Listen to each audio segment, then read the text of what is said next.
Assalamualaikum warahmatullahi wabarakatuh.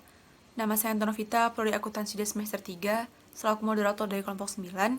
Saya bersama rekan-rekan saya akan menjawab beberapa pertanyaan dari teman-teman sekalian. Yang pertama pertanyaan dari Indri Dwianti, yaitu seringkali kita menemukan penjual yang curang terhadap pembeli. Nah, bagaimana hukumnya?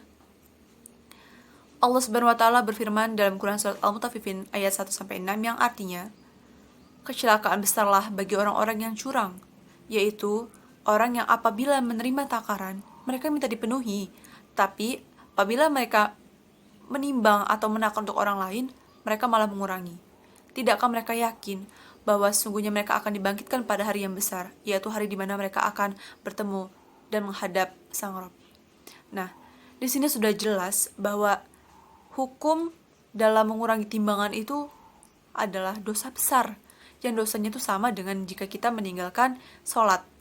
Bayangkan saja, sholat adalah suatu hal yang wajib kita laksanakan dan kita lakukan, dan dosanya sangat besar apabila kita meninggalkan sholat tersebut. Nah, sama saja dengan kita mengurangi timbangan terhadap pembeli. Mengurangi timbangan juga merupakan salah satu bentuk praktek pencurian milik orang lain. Apabila menakar dengan jumlah yang sedikit, akan menjadi ancaman yang besar apabila takaran tersebut meningkat. Jadi sebaiknya hindarilah perlakuan curang terhadap pembeli, memberikanlah sesuai dengan hak mereka, dan itu lebih baik daripada kita. Perkenalkan, nama saya Yunarti Wulandari, NPM 1951030390, Prodi Akuntansi. Di sini saya akan menjawab pertanyaan dari Pena Antika yang bagaimana jika seorang anak kecil melakukan transaksi online? Apa hukum transaksi tersebut? Jawabannya, syarat jual beli seorang anak kecil itu yang pertama, yang melakukan transaksi adalah anak yang sudah memasuki usia tamyizid, berakal, cakap, namun belum tentu baligh.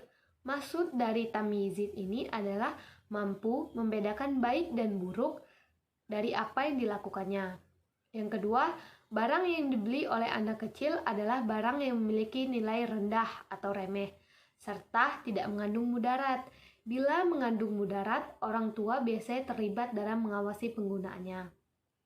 Terus, hal yang mendasari tidak diperbolehkannya anak kecil melakukan transaksi jual beli itu dikarenakan salah satu syarat transaksi jual beli itu adalah baligh. Nah, tidak semua anak kecil itu kan baligh. Tidak semua anak kecil itu kan baligh. Sedangkan anak kecil belum tentu baligh. Untuk anak kecil yang berbelanja di online shop itu sendiri kemungkinannya sangat kecil. Karena kebanyakan anak kecil itu memainkan handphone untuk bermain game online. Namun, jika ada anak kecil yang berbelanja di online shop, mereka hanya akan dapat sedikit kekhawatiran. Karena untuk berbelanja online shop itu diperlukannya transfer uang dan tidak dilakukan secara cash, maka membutuhkan orang tua dalam hal tersebut. Jadi secara tidak langsung orang tualah yang melakukan transaksi tersebut. Begitu ya, terima kasih. Baiklah, saya Ayu Francisca Yolanda Umaroh. Saya akan menjawab pertanyaan dari saudari Dina Safira. Pertanyaannya adalah, apa hukum ketika kita membeli barang dengan harga yang tinggi yang mana di dalamnya terdapat suatu kupon berhadiah, baik itu secara diundi maupun secara langsung, baik itu hadiah yang berharga relatif murah sampai ke harga yang relatif tinggi ataupun mahal. Iwal hadiah undian menurut Al-Qardawi ada beberapa jenis dengan hukum yang berbeda, yang mana ada satu hal yang tak diragukan lagi keharumannya adalah ketika kita mendapatkan hadiah, yang mana hadiah tersebut kita dapatkan dari suatu kupon undian, sedangkan undian tersebut adalah inti ataupun pokok dari barang yang diperjualbelikan oleh seorang penjual, maka hal tersebut diharamkan. Sebab kita mendapatkan kupon itu bukan dari reward ataupun sebagai bonus ketika kita telah mencapai pembelian dengan harga tertentu ataupun produk tertentu. Artinya, ketika tujuan orang itu adalah mendapat kupon, membeli kupon untuk mendapatkan hadiah. Hal semacam ini diharamkan karena kupon ataupun undian dan sejenisnya itu termasuk ke dalam maisir atau perjudian. Nah, maisir ataupun perjudian ini sangat dilarang di dalam Islam. Sebab perjudian ini akan membiasakan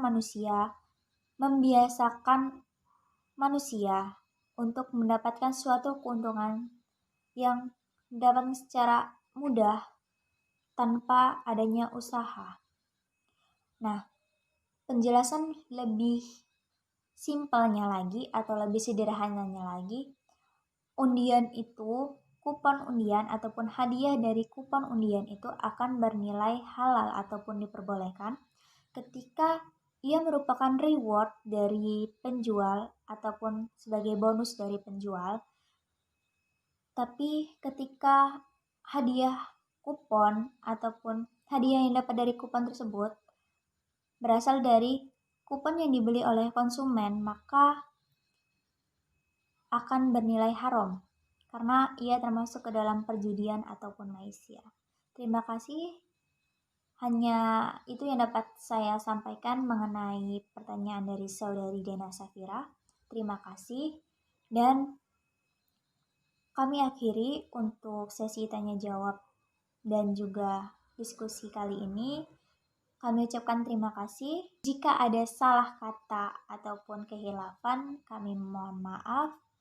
Kami akhiri. Wassalamualaikum warahmatullahi wabarakatuh.